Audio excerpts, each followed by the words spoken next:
ગુજરાત સરકાર દ્વારા ખીચડીનો pilot project શરૂ કરવામાં આવ્યો। ગુજરાત સરકાર દ્વારા પોષણયુક્ત વિદ્યાર્થીઓ અને પોષણયુક્ત ભારત બને તે દિશામાં સરકાર દ્વારા અનેક પ્રોજેક્ટ લાવવામાં આવ્યા। ત્યારે આજરોજ ગુજરાતમાં સૌપ્રથમવાર વાઘોડિયા વિધાનસભાના અંકોડિયા ગામ ખાતે લોકસભાના સાંસદ ડોક્ટર હેમાંગ જોશી તથા જિલ્લા શિક્ષણ અધિકારી મહેશ પાંડે અને જે પ્રોજેક્ટની પહેલ આખા દેશમાં ચલાવવામાં આવે છે તેવા જગદીશભાઈ જેઠવાની નિગરાનીમાં ખીચડી પ્રોજેક્ટનું આયોજન કરવામાં આવ્યું હતું, જેમાં 150થી પણ વધારે વિદ્યાર્થીઓ ઉપસ્થિત રહ્યા હતા અને સાંસદ ડોક્ટર હેમાંગ જોશી મહાનુભાવો સાથે ખીચડીનો પ્રોગ્રામ વિદ્યાર્થીઓએ પણ માણ્યો હતો। તો બીજી તરફ આ ખીચડી એક અલગ રીતે બનાવવામાં આવતી હોય છે, જેમાં અનેક અલગ અલગ શાકભાજીઓ વિટામિન્સની ઉણપ જોડાયેલી છે।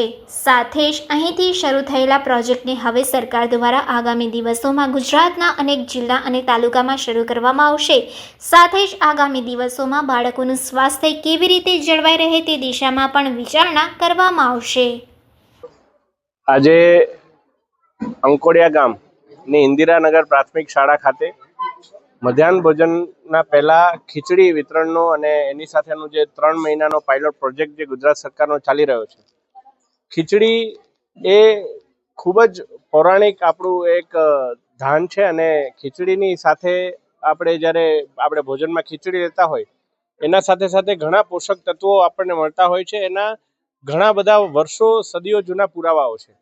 ત્યારે ફરી એકવાર બાળકોમાં ખીચડીનું ચલણ વધે, ખીચડી માટેનો પ્રેમ વધે અને ખીચડીના ચલણ વધવાને કારણે કોઈ પણ પ્રકારના જંક ફૂડથી બાળક દૂર થતું જાય અને બાળકની અંદર નેચરલ રીતે પોષણયુક્ત એમનું શરીર બને એ માટેનો પ્રયાસ ગુજરાત સરકાર દ્વારા જ્યારે કરવામાં આવી રહ્યો છે। આનંદની વાત આપણા સૌ માટે એ છે કે જે આ ખીચડીનો પ્રોજેક્ટ લઈને સમગ્ર વિશ્વની અંદર પોતે ફરી રહ્યા છે એવા જગદીશભાઈ જેઠવા પણ પોતે વડોદરાના જ છે।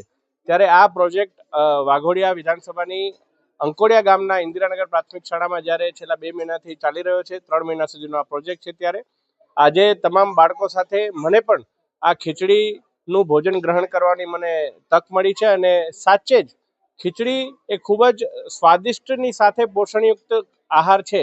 એટલે આપના માધ્યમથી પણ તમામ બાળકોને, વાલીઓને તો મારી વિનંતી છે જ કે આપણે ખીચડી માટેનું ચલણ આપણે સુધારવું જોઈએ, પરંતુ આ સાથે સાથે ગુજરાત સરકારના પાયલોટ પ્રોજેક્ટને પણ હું અભિનંદન આપું છું કે સતત માનનીય મુખ્યમંત્રી શ્રી ભૂપેન્દ્રભાઈ પટેલજી બાળકોના પોષણ, મહિલાઓના પોષણની ચિંતા સતત કરતા રહેતા હોય છે। એનો જ આ પ્રતાપ છે કે આજે ખીચડીનો આ પાયલોટ પ્રોજેક્ટ શરૂ કરવામાં આવ્યો। નાના બાળકોને ભોજન પીરસવાની સાથે એમની સાથે જ ભોજન લેવાનો મને આજે મોકો મળ્યો છે। બાળકો પોતે સ્વયં બીજી વાર ખીચડી લઈ અને પોતે જમી રહ્યા હતા અને એમને મેં પૂછ્યું કે આપને કેવું ગમે છે આ ખીચડી જે છે એ આપને ભેળ કરતાં વધારે ભાવે છે, દાબેલી કરતાં વધારે ભાવે છે? તો એમણે પણ સામેથી કહ્યું કે ના, અમને આ ખીચડી ખૂબ જ ભાવે છે।